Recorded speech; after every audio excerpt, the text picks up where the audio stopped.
Welcome back to Pack Weekly, where we continue our discussion of how to build hungry, humble, and smart teams that are involved in spiritual multiplication for the fulfillment of the Great Commission. This morning I was reading in Philippians 2:8, where it says that Jesus humbled himself through becoming obedient to the point of death. And it occurred to me that obedience is one of the pathways to humility. How does that happen? Well, I think obedience does two things for us.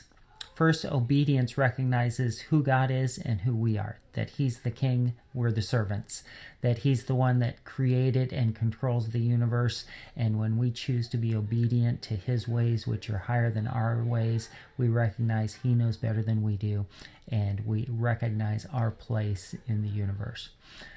Second thing that obedience does for us when we choose to be obedient is it takes our eyes off ourselves and puts it on something bigger than ourselves. That is God's plan.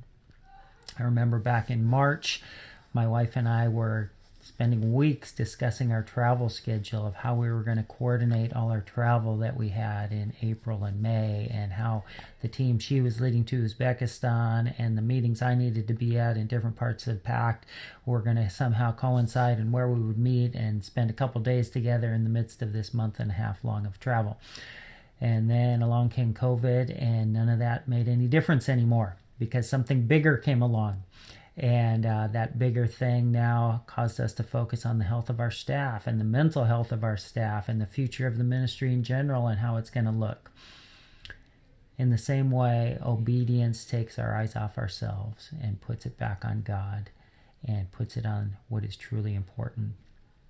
And if you remember, we gave a quote from C.S. Lewis that humility is not thinking less of yourself, but thinking of yourself less, and I think obedience is a great way to do that.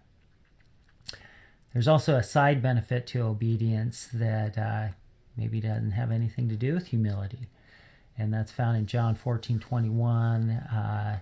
He who has my commandments and keeps them, he it is who loves me, and he will be loved by my Father, and I will love him and will disclose myself to him.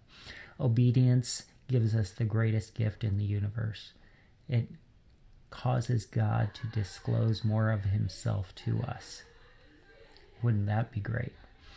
And so obedience today is our pathway to humility and also the pathway to further growth in our relationship with God. And so that's our challenge for this week.